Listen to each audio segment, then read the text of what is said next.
ഓം gum ഗണപതയേ നമഃ. ഓം some Saraswati നമഃ. ഓം ഗും ഗുരുഭ്യോ നമഃ. ഓം ശ്രീ മഹാദേവ്യൈ നമഃ. ഓം ശ്രീ ജഗദംബികായേ നമഃ. ഇന്നത്തെ സത്സംഗത്തിൽ പങ്കെടുക്കുന്ന എല്ലാ സജ്ജനങ്ങളുടെയും പാദങ്ങളിൽ നമസ്കരിച്ചുകൊണ്ട് നമുക്ക് ദേവി മഹാത്മ്യത്തിലെ ഇന്നത്തെ സത്സംഗത്തിലേക്ക് കടക്കാം. അമ്മയുടെ മായാപ്രഭാവത്തിൻ്റെ കഥകൾ നമുക്ക് തുടർന്നും കേൾക്കാം, വിചാരം ചെയ്യാമെന്ന് കരുതുന്നു. ഇനി നമുക്ക് 18 മുതൽക്കുള്ള ശ്ലോകങ്ങളാണ് ഇന്ന് നമുക്ക് നോക്കുവാനുള്ളത്. 18 ശ്ലോകം. ദുർവൃത്താനാമശേഷാണാം ബലഹാനികരം പരം രക്ഷോഭൂതപിശാചാനാം പഠനാദേവനാശനം. ദുർവൃത്താനാം അശേഷാണാം, എല്ലാ ദുർവൃത്തന്മാരുടെയും ദുരാചാരത്തെ, ബലഹാനികരം പരം, അവരുടെയൊക്കെ ബലത്തെ ഇല്ലാതെയാക്കുവാൻ അതിന് തക്കവണ്ണമുള്ള ശക്തിയുള്ളതാണ് ഈ ദേവി മഹാത്മ്യം എന്ന ഗ്രന്ഥം. പിന്നെയോ രക്ഷോഭൂത പിശാചാനാം പഠനാദേവനാശനം. രക്ഷോഭൂത പിശാചാനാം, രക്ഷസുകൾ, ഭൂതങ്ങള്, പിശാചുക്കള് തുടങ്ങിയവയുടെ നാശനം, അവയൊക്കെ ഇല്ലാതെയാക്കാൻ, അവയുടെ ബാധയെ അകറ്റുന്നതിന്, അവയുടെ നാശത്തിനായിക്കൊണ്ട് പഠനാത് ഏവ, ഈ ദേവി മഹാത്മ്യം പഠിക്കുന്നത് കൊണ്ട് തന്നെ ഇതെല്ലാം ഇല്ലാതെയാകുന്നതാണ്. എല്ലാ ദുർവൃത്തന്മാരുടെയും ദുരാചാരത്തെ ഇല്ലാതെയാക്കുവാൻ കഴിവുണ്ട്, അവരുടെ ബലത്തെ ക്ഷയിപ്പിക്കുവാൻ കഴിവുണ്ട്.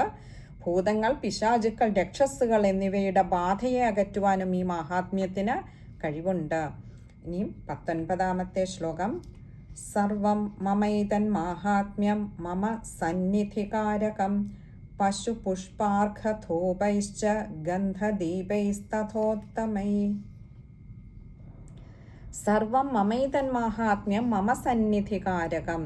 ഈ മാഹാത്മ്യം പാരായണം ചെയ്യുന്നത് കൊണ്ട് തന്നെ എല്ലാം മമ സന്നിധികാരകം, എൻ്റെ മഹാത്മ്യം മുഴുവനും എന്താ ഉള്ളത്? എൻ്റെ സന്നിധി തന്നെയാണ്. എൻ്റെ ആ ഒരു സാന്നിധ്യം ഇതിലും നിറഞ്ഞു നിൽക്കുകയാണ്, അമ്മയുടെ ആ ഒരു സാന്നിധ്യം.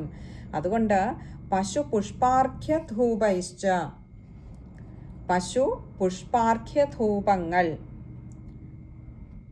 പിന്നെ ഗന്ധദീപൈസ് തഥോത്തമൈ, ഗന്ധദീപങ്ങൾ, തഥ ഉത്തമൈ, പിന്നെയോ അതുപോലെ ഉത്തമങ്ങളായിട്ടുള്ള കാര്യങ്ങൾ. അതായത് നമുക്കറിയാം, പശുവിനെയൊക്കെ പൂജ ചെയ്യുന്നതൊക്കെ വളരെ മഹത്തരമായിട്ടാണ് കണക്കാക്കുന്നത്. അപ്പോൾ അങ്ങനെയുള്ളത്, പിന്നെ പുഷ്പങ്ങൾ, അർഘ്യങ്ങൾ, ധൂപങ്ങൾ, അപ്പോൾ ദാനം ചെയ്യുന്നതായിക്കോട്ടെ, ദേവിയുടെ പൂജ ചെയ്യുന്നതായിക്കോട്ടെ, അതുപോലെ ഗന്ധങ്ങൾ, ഗന്ധദീപങ്ങൾ എന്നൊക്കെ, ഗന്ധങ്ങൾ നമ്മൾ കർപ്പൂരം, ചന്ദനത്തിരി ഇവയൊക്കെയും തുടങ്ങിയവ കൊണ്ട് പൂജ ചെയ്യുന്നതായാലും ഇല്ല, ഇതൊക്കെ ദേവിക്കായി സമർപ്പിക്കുന്നതാണെങ്കിലും ഇതൊക്കെ തന്നെയും ഉത്തമമാണ്. എന്തിനാ? ഈ ദേവി മഹാത്മ്യത്തിൽ അടങ്ങിയിരിക്കുന്ന ദേവിയുടെ പ്രീതിക്കായിക്കൊണ്ട് അടുത്ത ശ്ലോകത്തിൽ ബാക്കി വരുന്നുണ്ട്. വിപ്രാണാം ഭോജനൈർഹോമൈ പ്രേക്ഷണീയൈരഹർനിശം അന്വേഷിച്ച വിവിധൈർഭോഗൈ പ്രധാനൈർവത്സരേണയ.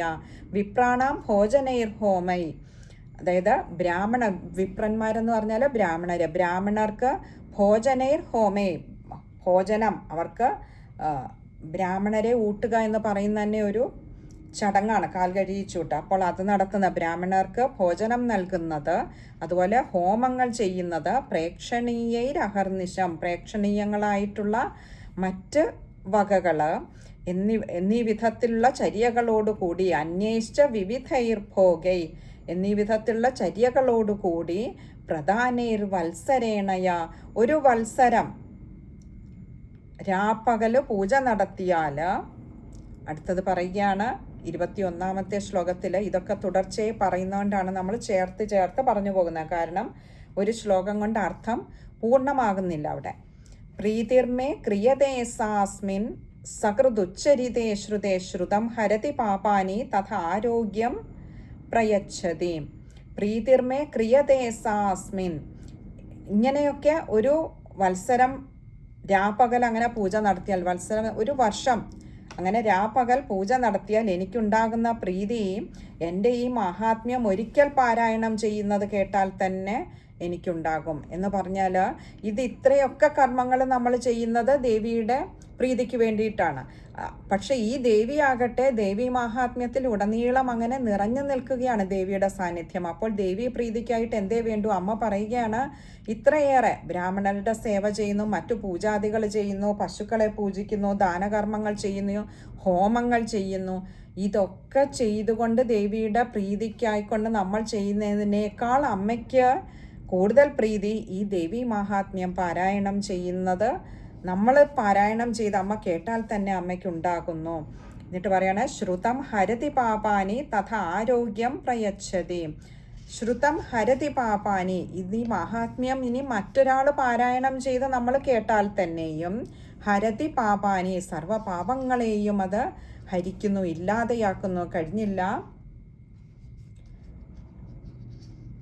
തഥാ ആരോഗ്യം പ്രയച്ഛതി, പിന്നെയോ ആരോഗ്യവാനാക്കുകയും ചെയ്യുന്നു.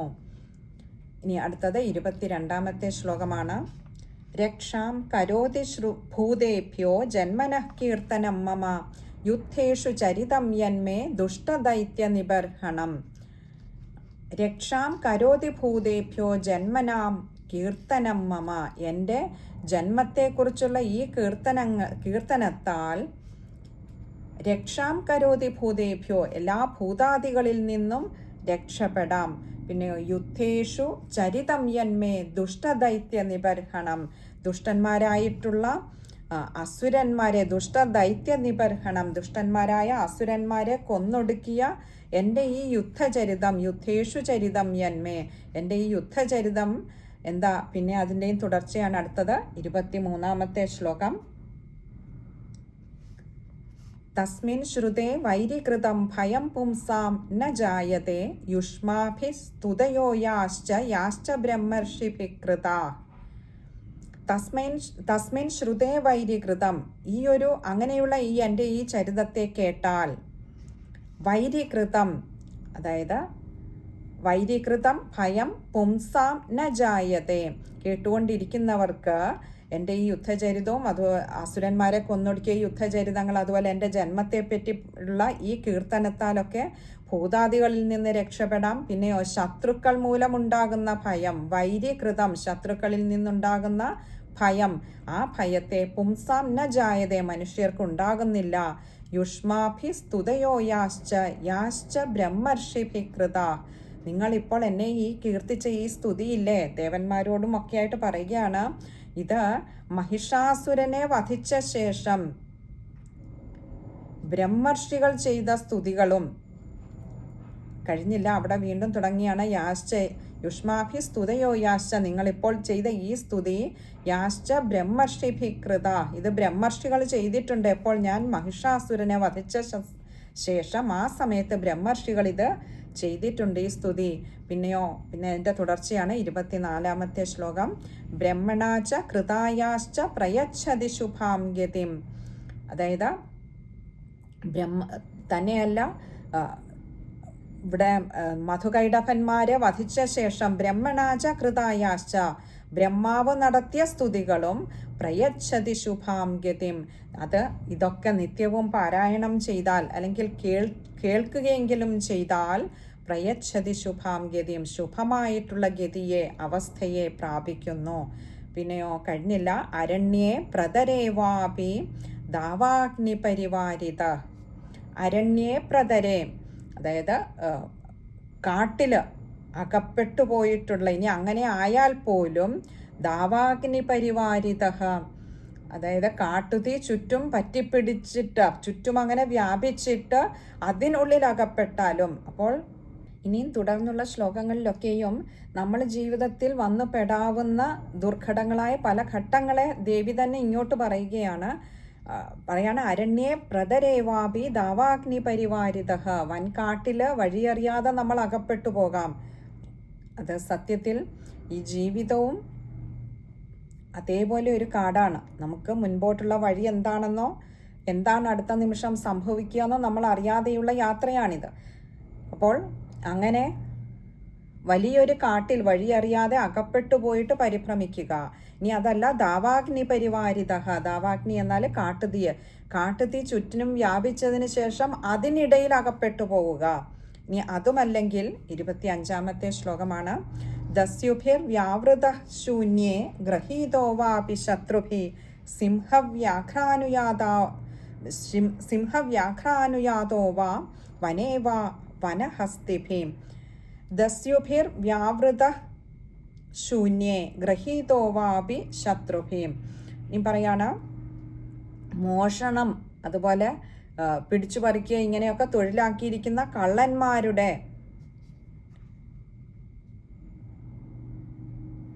ശൂന്യ എന്ന് പറഞ്ഞാൽ അവരുടെയൊക്കെ നമ്മൾ ഒറ്റയ്ക്കായിട്ട് ഒരു വിജനപ്രദേശത്ത് ഇങ്ങനെയുള്ളവരുടെ നടുവിൽ നമ്മൾ ഒറ്റപ്പെട്ടു പോയാൽ അകപ്പെട്ടു പോയാൽ അതാണ് ഗ്രഹീതോ വാപി ശത്രുഭി. അടുത്ത പറയാണ്, ശത്രുക്കൾ പിടിച്ച് നമ്മളെ ഗ്രഹീത എന്നാൽ നമ്മളെ പിടിച്ച് കെട്ടിയിടുക, അവരുടെ കൈക്കലാക്കുക, ശത്രുക്കൾ പിടിച്ച് കെട്ടിയിട്ടിരിക്കുക. ഇനി അതുമല്ലെങ്കിൽ സിംഹവ്യാഘ്രാനുയാതോവ, മനുഷ്യരെയൊക്കെ ഉപദ്രവിക്കുന്നതായിട്ടുള്ള സിംഹങ്ങള് വ്യാഘ്രാദികള് തുടങ്ങിയവയൊക്കെ അനുയാതോവ, അവരൊക്കെ നമ്മളെ അനുഗമിക്കുന്നു. പറഞ്ഞാൽ അവർ നമ്മളെ ഉപദ്രവിക്കാനായിട്ട് ഓടിക്കുകയാണെന്ന് തന്നെ ഇരിക്കട്ടെ. വനേവ വനഹസ്തിഭി. ഇനി അതുമല്ലെങ്കിൽ വലിയൊരു കാട്ടില് കാട്ടാനകൾ, ഹസ്തി എന്നാൽ ആന, കാട്ടാനകൾ നമ്മളെ ഓടിക്കുകയാണെന്നിരിക്കട്ടെ. കഴിഞ്ഞില്ല. 26-ാമത്തെ ശ്ലോകം പറയുന്നു തുടർന്ന്. രാജ്ഞാ ക്രുദ്ധേന ചാജ്ഞപ്തോ വധ്യോ ബന്ധഗതോപി വാ ആഘൂർണിതോ വാ വാതേന സ്ഥിതഃ പ്രോതേ മഹാർണവേ. രാജ്ഞാ ക്രുദ്ധേന ചാജ്ഞപ്തോ, രാജ്ഞാ ക്രുദ്ധേന അതായത് ക്രുദ്ധനായിട്ട്, രാജാവ് ക്രുദ്ധനായിട്ട് ആജ്ഞപ്തോ നമ്മൾ രാജാവിനാൽ ആജ്ഞാപിക്കപ്പെട്ടവരായി മാറുക. എന്തിനാ? വധ്യോബന്ധഗതോപിവ, നമ്മളെ വധിക്കുന്നതിന്. അതുമല്ലെങ്കിൽ ബന്ധഗതോപിവ, ബന്ധനസ്ഥനാക്കി തീർക്കുന്നതിന് രാജാവിനാൽ കൽപ്പിക്കപ്പെട്ടിരിക്കുകയാണെന്നിരിക്കട്ടെ. ഇനി അതുമല്ലെങ്കിൽ ആഘൂർണിതോ വാ വാതേന സ്ഥിത പോതേ മഹാർണവേ. ആഘൂർണിതോ വാ വാതേന, അതിഭയാനകമായിട്ടുള്ള, നമ്മൾ വാതം എന്ന് പറഞ്ഞാൽ കാറ്റ്, വലിയൊരു കൊടുങ്കാറ്റിൽ നമ്മൾ പെട്ടുപോയി എന്നിരിക്കട്ടെ. ഇനി അതല്ല, സ്ഥിത പോതേ മഹാർണവേ, നമ്മൾ ജലത്തിൽ നമ്മൾ ചുഴിയെന്നൊക്കെ പറയില്ലേ, അതേപോലെ ജലത്തിൻ്റെ നടുവിൽ നമ്മൾ പെട്ടുപോയി എന്നിരിക്കട്ടെ. ഇനി അതുമല്ല എങ്കിൽ 27-ാമത്തെ ശ്ലോകം. പതത്സു വാരിശാസ്ത്രേഷു സംഗ്രാമേ ഭൃശദാരുണേ സർവബാധാസു ഘോരാസു വേദനാഭ്യർത്ഥിതോപി വാ. പതത്സു ചാപി ശാസ്ത്രേഷു, അതായത് സംഗ്രാമേ ഭൃശദാരുണേ. സംഗ്രാമം എന്നാൽ യുദ്ധത്തിൽ, ഒരു യുദ്ധത്തിൽ ശത്രുക്കളുടെ, പതത്സു വാരി ശസ്ത്രേഷു, അതായത് ഒരു ഭയാനകമായിട്ടുള്ള ഒരു യുദ്ധത്തിൽ ശത്രുക്കളുടെ ശസ്ത്രങ്ങൾ, അതായത് ആയുധങ്ങൾ ഏറ്റു തുടങ്ങുക, നമുക്ക് ഒന്നും ചെയ്യാൻ കഴിയാതെ നമ്മൾ നിസ്സഹായരായി നിൽക്കുന്ന ഒരു അവസ്ഥ. ഇനി അതുമല്ല എങ്കിൽ ഇവിടെ പറയണ സർവബാധാസു ഘോരാസു, എല്ലാ ഘോരങ്ങളായിട്ടുള്ള ബാധകളുടെയും ഉപദ്രവമുണ്ടാവുക. ഇനി അതുമല്ല എങ്കിൽ വേദനാഭ്യർത്ഥിതോപിവ, വേദന സഹിക്കാൻ കഴിയാത്ത വിധത്തിൽ ശരീരം നമ്മളെ പീഡിപ്പിക്കുകയാണെന്നിരിക്കട്ടെ. ഇനി അതുമല്ല എങ്കിൽ മഹാസർപ്പേണ ദംഷ്ട്രോവാ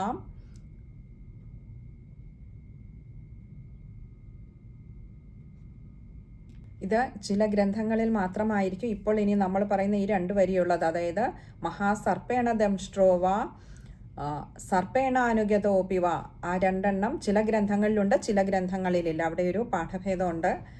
അപ്പോൾ പറയാം മഹാസർപ്പേണ ദംഷ്ട്രോവ, മഹാസർപ്പം കടിക്കുകയോ, ഇനി അല്ലെങ്കിൽ സർപ്പേണ അനുഗതോപിവ, സർപ്പേണ അനുഗതോപിവ, സർപ്പം നമ്മളെ പിന്നാലെ വരികയോ ചെയ്താൽ, നമ്മളെ ഉപദ്രവിക്കാനായി പിന്നാലെ പാഞ്ഞു വരുന്ന സർപ്പമാണെങ്കിൽ പോലും, ഇതിലേത് സന്ദർഭങ്ങളാണെങ്കിലും ദേവി പറയുകയാണ് 28-ാമത്തെ ശ്ലോകം, സ്മരൻ മമൈതച്ചരിതം നരോ മുച്യേത സങ്കടാത് മമ പ്രഭാവാത് സിംഹാദ്യ ദസ്യവോ വൈരിണസ്തഥാ.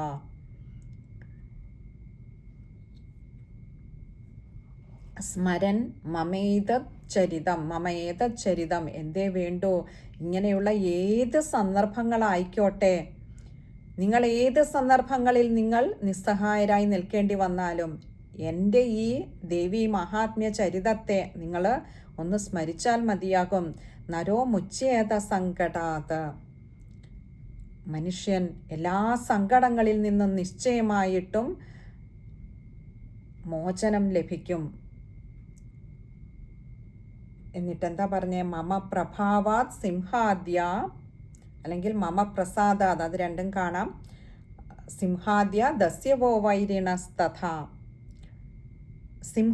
സിംഹാദി ദുഷ്ടമൃഗങ്ങളും, അതേപോലെ തന്നെ ദസ്യവോ കള്ളന്മാരും, വൈരിണ തഥ വൈരികൾ ശത്രുക്കളും ഒക്കെ എൻ്റെ ഈ ഒരു ദേവി മഹാത്മ്യ ചരിതം സ്മരിക്കുന്നത് കൊണ്ട് തന്നെ എല്ലാവരും അകലെ ഓടി ഒളിക്കും. അതാണ് അടുത്ത ശ്ലോകത്തിൽ 29-ാമത്തെ ശ്ലോകത്തിൽ പറഞ്ഞു, ദൂരാദേവ പലായന്തേ സ്മരതശ്ചരിതം മമ, എൻ്റെ ഈ ദേവീചരിത മഹാത്മ്യത്തെ ഒന്ന് സ്മരിച്ചാൽ തന്നെ അവരൊക്കെ ദൂരാദേവ പലായന്തേ, ദൂരാത് അങ്ങ് ദൂരേക്ക്, പലായന്തേ എന്ന് പറഞ്ഞാൽ ഓടി ഒളിക്കും. എൻ്റെ ഇത് മമ ചരിതം സ്മരത ഏവ, എൻ്റെ ഈ ദേവി മഹാത്മ്യ ചരിതത്തെ ഒന്ന് സ്മരിക്കുക മാത്രമേ വേണ്ടൂ, അവരൊക്കെ ഓടി ഒളിക്കും. അതായത് ഇങ്ങനെ ഏത് സന്ദർഭങ്ങളിൽ പെട്ടാലും എൻ്റെ ഈ മഹാത്മ്യത്തെ സ്മരിക്കുന്നവർക്ക് ഞാൻ സംരക്ഷണ കവചമായി കൂടെയുണ്ടാകുമെന്ന് ദേവി ഉറപ്പ് തരികയാണ്. അപ്പോൾ ഇത്രയും ദേവന്മാരുടെ സ്തുതിക്കുള്ള മറുപടിയായി ദേവി ഇത്രയും അനുഗ്രഹങ്ങളെ ദേവന്മാർക്ക് വേണ്ടി മാത്രമല്ല, കാരണം ദേവന്മാർ ആ സ്തുതിയിൽ പറഞ്ഞതൊക്കെയും ലോകത്തിൻ്റെ തന്നെ നന്മയ്ക്ക് വേണ്ടിയിട്ടായിരുന്നു. അപ്പോൾ അതുകൊണ്ട് ഇവിടെ ദേവി തൻ്റെ മറുപടിയിൽ ഈ ലോകത്തിലുള്ള എല്ലാ മനുഷ്യർക്കും, തൻ്റെ ഭക്തരായിട്ടുള്ള എല്ലാവർക്കും ഒരുപോലെ അനുഗ്രഹത്തെ നൽകുന്ന വിധത്തിലാണ് ദേവി ഇതിൻ്റെ ഫലവും കൂടി, ഇത് പാരായണം ചെയ്താൽ, ദേവിയെ സ്മരിച്ചാലൊക്കെയുള്ള ഗുണങ്ങളെ ദേവി പറഞ്ഞു നിർത്തുന്നത്. ഇനി അടുത്തത് വീണ്ടും ആ മഹർഷി സുമേധസ് മഹർഷി കഥ തുടരുകയാണ് അടുത്ത ശ്ലോകത്തിൽ, 30-ാമത്തെ ശ്ലോകത്തിൽ. ഋഷിരുവാച ഇത്യുക്ത്വാ സാ ഭഗവതി ചണ്ഡികാ ചണ്ഡവിക്രമ പശ്യതാമേവ ദേവാനാം തത്രൈവാന്തരധീയത.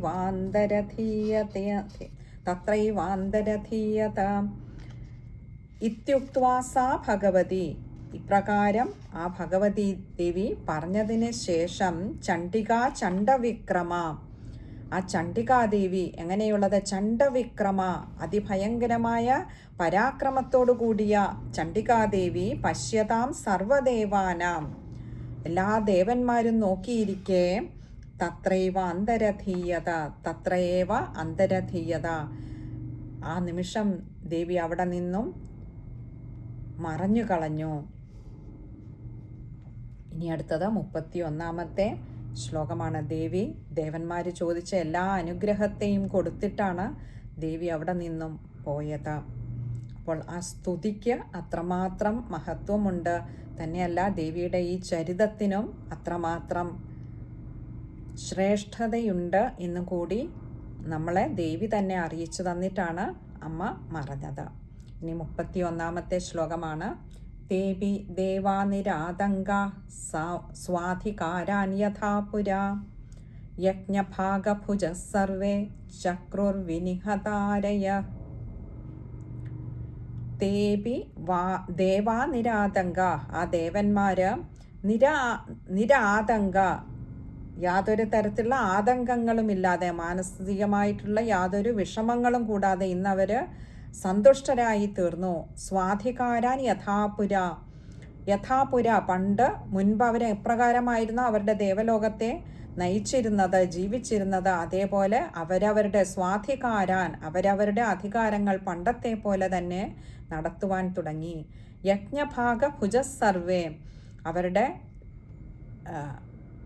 യജ്ഞഭാഗങ്ങൾ, അതായത് ഓരോ യാഗത്തിന് ശേഷം അവർക്കായിട്ട് അവരുടെ ഭാഗമായി കിട്ടിയിരുന്ന ഹവിസുകളൊക്കെ ദേവന്മാർ തന്നെ ഭക്ഷിക്കുവാൻ തുടങ്ങി, അവർക്ക് ലഭിക്കുവാൻ തുടങ്ങി. എപ്പോൾ ചക്രുർ വിനിഹതാരയ അവരുടെ ശത്രുക്കളായ അസുരന്മാരെ ദേവി നിഗ്രഹിച്ചതോടുകൂടി അവർക്ക് വീണ്ടും അവരുടെ പഴയ നല്ല കാലം തിരിച്ചു കിട്ടി.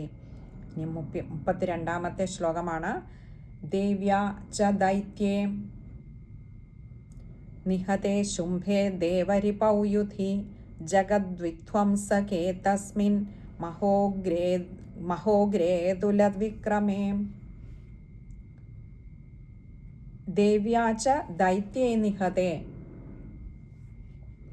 ഇവിടെ ചില പാഠഭേദം കാണാം. ദൈത്യാശ്ച ദേവ്യാ നിഹതേ രണ്ടും ഒന്ന് തന്നെയാണ്. ദേവ്യാച ദൈത്യേ നിഹതേ എന്ന് പറഞ്ഞാൽ ദേവന്മാരുടെ ദേവിയാൽ ദൈത്യേ നിഹതേ ആ അസുരന്മാരെ നിഗ്രഹിച്ചു കഴിഞ്ഞ ശുംഭേ ദേവരിപൗയുധി ആ ശുംഭനും ഒക്കെ ദേവരിപൗ എന്ന് പറഞ്ഞാൽ ദേവന്മാരുടെ ശത്രുവായിരുന്ന ശുംഭനെയും ഒക്കെ യുദ്ധത്തിൽ ദേവിയാൽ വധിക്കപ്പെട്ടു. പിന്നെ ജഗദ്വിധ്വംസകേ തസ്മിൻ ഈ ജഗത്തിന് തന്നെ വിധ്വംസകനായിരുന്ന നാശമുണ്ടാക്കിക്കൊണ്ടിരുന്നതായിട്ടുള്ള ആ ശുംഭനെയും നിശുംഭനെയും ഒക്കെ അതില പരാക്രമിയായിരുന്ന നിശുംഭനെയും ഒക്കെ മഹോഗ്രേതുല വിക്രമേ ഉഗ്ര അതുല വിക്രമേ അതായത് തുലനം ചെയ്യാനാവാത്ത വിധത്തിലുള്ള ബലവും വിക്രമങ്ങളോടും കൂടിയ പരാക്രമിയുമായിരുന്ന ശുംഭനെയും നിശുംഭനെയും ദേവി അത് അത്ര കാലവും ജഗത്തിന് നാശമുണ്ടാക്കിക്കൊണ്ടിരുന്നപ്പോൾ ദേവി അവരെയൊക്കെ നിഗ്രഹിക്കുകയുണ്ടായി. അടുത്തത് 33ാമത്തെ ശ്ലോകം പറയാണ്. നിശുംഭേജ മഹാവീര്യ ശേഷ പാതാളമായയോ ഏവം ഭഗവതി ദുർഗ സാ നിത്യാഭി പുനഃ. നിശുംഭേജ മഹാവീര്യ ശേഷ പാതാളമായയോ അതിനുശേഷം നിശുംഭേജ മഹാവീര്യവാനായിട്ടുള്ള നിശുംഭനെയൊക്കെ കൊന്നു. അങ്ങനെ അസുരന്മാരെന്ത് ചെയ്തു? പോയിട്ട് പാതാളം ആയയോ രക്ഷപ്പെടാനായിട്ട് അവർ ശ്രമിച്ചു. അവരെവിടെയാണ് ചെന്നത്? പാതാളത്തിലേക്കാണ് പോയി ഓടി ഒളിച്ചത്. ഏവം ഭഗവതി ദുർഗ അല്ലയോ രാജാവേ, ഇവിടെ പറയുകയാണ് ഏവം ഭഗവതി ദുർഗ സ നിത്യാഭി പുനഃ. ഇപ്രകാരം ഈ ദുർഗാ ഭഗവതി നിത്യയാണ്, അതായത് നാശമില്ലാത്തതാണ്. എപ്പോൾ നിങ്ങൾ സ്മരിച്ചാലും അവിടെ ഓടിയെത്തും. ദേവിക്ക് ആദിയും അന്തവുമില്ല, നാശവും ഉത്ഭവവുമില്ല. അതുകൊണ്ട് തന്നെ നിത്യയാണ് ഈ ദേവി. നമ്മൾ നമ്മുടെ ധർമ്മം നിർവഹിച്ച് വേണ്ട വിധത്തിൽ അമ്മയെ സ്മരിച്ചുകൊണ്ട് ജീവിക്കുവാൻ കഴിഞ്ഞാൽ എപ്പോൾ ഒരു ആപൽഘട്ടം വന്നാലും ദേവിയെ സ്മരിക്കുകയേ വേണ്ടൂ. ജഗദംബിക രക്ഷയ്ക്കായിട്ട് ഓടിയെത്തും. ഇനിയും 34ാമത്തെ ശ്ലോകമാണ്. സംഭൂയ കുരുതേ ഭൂപ ജഗതഃ പരിപാലനം തയൈതന്മോഹ്യതേ വിശ്വം സൈവ വിശ്വം പ്രസൂയതേ. സംഭൂയ കുരുതേ ഭൂപ എന്നാൽ രാജാവ്. അല്ലയോ രാജാവേ, സംഭൂയ കുരുതേ ജഗതഃ പരിപാലനം. ഈ ജഗത്തിൻ്റെ പരിപാലനാർത്ഥമാണ് ദേവി എന്ത് സംഭവിച്ചുകൊണ്ടിരിക്കുന്ന അല്ലെങ്കിൽ ഉണ്ടാകുന്നത്. എന്ത്? തയൈതൻ മോഹ്യതേ വിശ്വം സൈവ വിശ്വം പ്രസൂയതേ. വീണ്ടും മുറക്കിങ്ങനെ ദേവി ഇങ്ങനെ ഓരോരോ രൂപങ്ങൾ എടുത്തുകൊണ്ട് വരുന്നത് അങ്ങനെയുള്ളത് ഈ ജഗത്തിൻ്റെ പരിപാലനത്തിന് വേണ്ടിയിട്ടാണ്. അതിനെ ലക്ഷ്യമാക്കി നിത്യയായിട്ടുള്ള ഭഗവതി ഈ എന്താ ചെയ്യുന്ന? തയൈതൻ മോഹ്യതേ വിശ്വം, ഈ വിശ്വത്തെ മുഴുവൻ അങ്ങനെ മോഹിപ്പിക്കുന്നു തൻ്റെ മായ കൊണ്ട്. തയൈതൻ മോഹ്യതേ വിശ്വം സൈവ വിശ്വം പ്രസൂയതേ സ ഏവ വിശ്വം പ്രസൂയതേ. ഈ വിശ്വത്തെ ദേവി സൃഷ്ടി ചെയ്യുന്നതും ദേവിയാണ്. അങ്ങനെയുള്ള ഈ വിശ്വത്തെ മോഹിപ്പിക്കുന്നതും തൻ്റെ മായാവൈഭവം കൊണ്ട് ദേവി തന്നെയാണ്. ഇനി 35-ാമത്തെ ശ്ലോകം. സാ മുക്തി സാ ച വിജ്ഞാനം തുഷ്ടാ സിദ്ധിം പ്രയച്ഛതി വ്യാപ്തം തയൈതത് സകലം ബ്രഹ്മാണ്ഡം മനുജേശ്വര. സാ മുക്തി സാ ച വിജ്ഞാനം. ആ ദേവി തന്നെയാണ്. സാ മുക്തി, ദേവി തന്നെയാണ് മോക്ഷമായിരിക്കുന്നത്, അല്ലെങ്കിൽ മോക്ഷ സാധനമായിരിക്കുന്നതും ദേവി തന്നെയാണ്. സാ ച വിജ്ഞാനം, ദേവി തന്നെയാണ് വിജ്ഞാനമായി അറിവായി ഇരിക്കുന്നതും. തുഷ്ടാ സിദ്ധിം പ്രയച്ഛതി, ആ ദേവി സന്തുഷ്ടയായാൽ എല്ലാവിധത്തിലുള്ള സിദ്ധിം പ്രയച്ഛതി, സിദ്ധികളെയും ദാനം ചെയ്യുന്നതാണ്. പിന്നെയോ വ്യാപ്തം തയൈതത് സകലം ബ്രഹ്മാണ്ഡം മനുജേശ്വര. അല്ലയോ സുരഥ രാജാവേ, ഇവിടെ ആ ഋഷി പറയുകയാണ്, വ്യാപ്തം തയൈതത് സകലം ബ്രഹ്മാണ്ഡം. മഹാകാളിയായിട്ടും അതുപോലെ തന്നെ ദേവി പല ഭാവങ്ങളിലായിട്ട് ഈ ബ്രഹ്മാണ്ഡം മുഴുവൻ നിറഞ്ഞു നിൽക്കുന്നു ദേവി. ഇനി അടുത്തത് 36-ാമത്തെ ശ്ലോകമാണ്. മഹാകാളിയ മഹാദേവ്യ മഹാമാരി സ്വരൂപയ സൈവ കാലേ മഹാമാരി സൈവ സൃഷ്ടിർഭവത്യജ. മഹാകാളിയ മഹാദേവ്യ, ദേവി എങ്ങനെയാ ഈ ലോകം മുഴുവൻ ജഗത്ത് മുഴുവൻ നിറഞ്ഞിരിക്കുന്നു എന്ന് പറഞ്ഞു. എങ്ങനെയൊക്കെയാ ദേവി പല രൂപത്തിലും ഭാവത്തിലുമാണ് ജഗത്തിലാകെ കുടികൊള്ളുന്നത്. അതുകൊണ്ടാണ് പറഞ്ഞത് മഹാകാളിയായിട്ട്, മഹാദേവിയായിട്ട്, മഹാമാരി സ്വരൂപമായിട്ട്. പിന്നെയോ സ ഏവ കാലേ മഹാമാരി സ ഏവ സൃഷ്ടിർഭവത്യജ. ആ ഭഗവതി തന്നെയാണ് ഓരോ കൽപ്പാന്തകാലത്തിലും സംഹാരകാലത്തിൽ മഹാമാരി സ്വരൂപമായിട്ട് സ ഏവ കാലേ മഹാമാരി, ആ സംഹാരകാലത്തിൽ മഹാമാരി സ്വരൂപിയായി വർത്തിക്കുന്നതും. അതുപോലെ സ ഏവ സൃഷ്ടിർഭവത്യജ, സൈവ സൃഷ്ടിർഭവത്യജ, സ ഏവ സൃഷ്ടി. അതായത് ദേവി തന്നെയാണ് സൃഷ്ടിസ്വരൂപമായി ഈ ലോകത്തെ സൃഷ്ടിക്കുന്നതും ദേവി തന്നെയാണ്. ദേവി എങ്ങനെയാണ്? ഭവതി അജ, ദേവിക്ക് അജ, ജനനമില്ലാത്തവളാണ്. ദേവിക്ക് സ്വയം ജനന മരണങ്ങളില്ലെങ്കിലും ദേവി തന്നെയാണ് ഈ പ്രപഞ്ചത്തെ മുഴുവൻ സൃഷ്ടിക്കുന്നതും ദേവി തന്നെയാണ്. ഇനി അടുത്തത് 37-ാമത്തെ ശ്ലോകമാണ്. സ്ഥിതിം കരോതി ഭൂതാനാം സൈവ കാലേ സനാതനീ ഭവകാലേ നൃണാം സൈവ ലക്ഷ്മീർ വൃദ്ധിപ്രദാ ഗൃഹേ. സ്ഥിതിം കരോതി ഭൂതാനാം, ഭൂതാനാം ഭൂതങ്ങൾക്ക്, സൃഷ്ടിക്കപ്പെട്ടവയ്ക്ക് സ്ഥിതിം കരോതി, അവർക്ക് വേണ്ട സ്ഥിതിയെ രക്ഷയെ കൊടുക്കുന്നതും സ ഏവ കാലേ സനാതനി, ദേവി തന്നെയാണ്.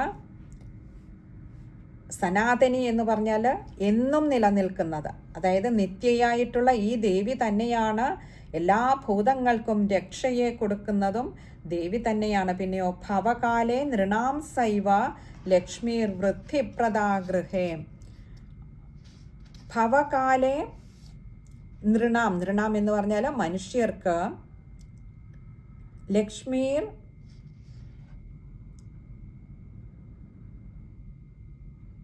വൃദ്ധിപ്രദാ ഗൃഹേ, ഐശ്വര്യവതിയായിട്ടുള്ള ലക്ഷ്മി ദേവിയായിട്ട് വരുന്നതും നിത്യയായിട്ടുള്ള ഈ ഭഗവതിയാണ്.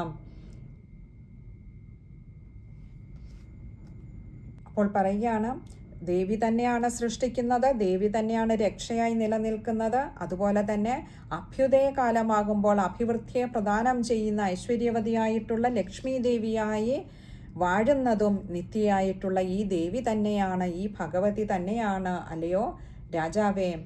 ഇനിയും അടുത്തത് 38-ാമത്തെ ശ്ലോകമാണ്. സൈവാഭാവേ തഥാ ലക്ഷ്മീർ വിനാശായോപജായത്തെ സ്തുതാ സംപൂജിതാ പുഷ്പൈർ ധൂപ ഗന്ധാദിഭിസ്തഥാ. സൈവാഭാവേ തഥാ ലക്ഷ്മീർ വിനാശായ ഉപജായത്തെ.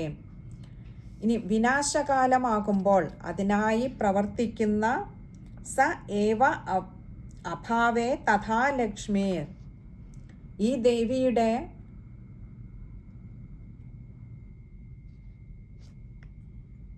അപ്പോൾ അഭ്യുദയകാലത്ത് ലക്ഷ്മി ദേവിയായിട്ട് വരുന്ന അതേ ലക്ഷ്മി ദേവിയുടെ അഭാവമുണ്ടാവുമ്പോൾ അഥവാ വിനാശകാലമാകുമ്പോൾ അതിനായി പ്രവർത്തിക്കുന്നതും ഈ ദേവി തന്നെയാണ് എന്ന് അല്ലയോ മഹാരാജാവെ അങ്ങ് ധരിച്ചാലും കഴിഞ്ഞില്ല. സ്തുതാ സംപൂജിത പുഷ്പേർ ധൂപഗന്ധാദിഭിസ്തഥാ. അതുകൊണ്ട് ധൂപ പുഷ്പ ഗന്ധാദികളോടുകൂടി പുഷ്പം കൊണ്ടും ധൂപം കൊണ്ടും എന്ന് പറഞ്ഞാൽ നമ്മൾ ചന്ദനത്തിരി, കർപ്പൂരം തുടങ്ങിയവ കൊണ്ടും ഗന്ധാദികളോടുകൂടിയും എന്ത് വേണ്ടേ? സ്തുത സംപൂജിത, ദേവിയെ നന്നായി സ്തുതികൾ ചൊല്ലി പൂജിക്കുന്നത് കൊണ്ട്. ഇനി അടുത്തത് 39ാമത്തെ ശ്ലോകമാണ്. എന്താണ്? ദദാതി വൃത്തം പുത്രാംശ്ച മതിം ധർമ്മേ ഗതിം ശുഭാം. ദദാതി വിത്തം പുത്രാംശ്ച, ദദാതി നൽകുന്നു അമ്മ.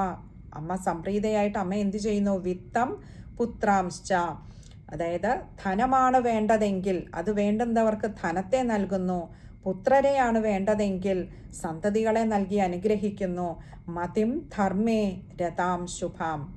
ഇനിയും അവരെങ്ങനെയാണ്? മതിം ധർമ്മേ രതാം ശുഭാം, ധർമ്മബദ്ധമായിട്ടുള്ള ബുദ്ധി വേണ്ടവർക്ക് അതിനെയും സർവകാര്യങ്ങളിലും ശുഭാം എന്ന് പറഞ്ഞാൽ ശുഭാവസ്ഥ വേണ്ടവർക്ക് അതിനെയും പ്രദാനം ചെയ്യും എന്നുള്ളതിൽ സംശയമില്ല.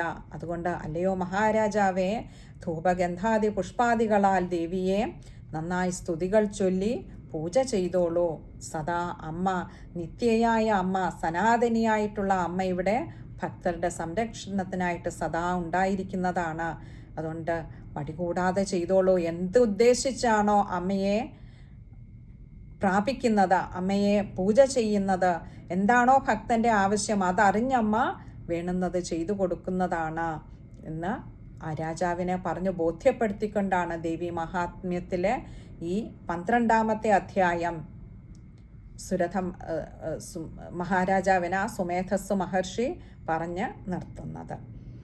ഇന്ന് അമ്മ പറയിപ്പിച്ച വാക്കുകളൊക്കെ ഈ 12ാമത്തെ അധ്യായത്തിലേത് നമ്മൾ ഇന്ന് വിചാരം ചെയ്ത് നിർത്തുമ്പോൾ എല്ലാം അമ്മയുടെ നിശ്ചയമാണ്. അമ്മ എന്തു പറയണമെന്ന് വിചാരിക്കുന്നുവോ അത് ഈ ഉള്ളവളെ കൊണ്ട് പറയിപ്പിക്കുക മാത്രമാണ് ചെയ്തത്. അതുകൊണ്ട് തന്നെ അമ്മ പറയിപ്പിച്ച വാക്കുകളെല്ലാം അമ്മയ്ക്ക് തന്നെ പൂജാപുഷ്പങ്ങളായി സമർപ്പിച്ചുകൊണ്ട് നമുക്ക് 13ാമത്തെ അധ്യായം, ഈ ദേവി മഹാത്മ്യത്തിലെ അവസാനത്തെ അധ്യായം അടുത്ത സത്സംഗത്തിൽ കാണാമെന്ന് പറഞ്ഞുകൊണ്ട് ഇന്നത്തെ സത്സംഗം ഇവിടെ അവസാനിപ്പിക്കുകയാണ്. ഇതി ശ്രീ മാർക്കണ്ഡേയ പുരാണേ സാവർണികേ മന്വന്തരേ ദേവി മാഹാത്മ്യേ ദേവീ ചരിതമാഹാത്മ്യം നാമ 12ഓധ്യായഃ. സർവത്ര ദേവീ നാമ സങ്കീർത്തനം. ശ്രീ മഹാദേവ്യൈ നമഃ. ഓം ശ്രീ ചാമുണ്ഡായൈ നമഃ.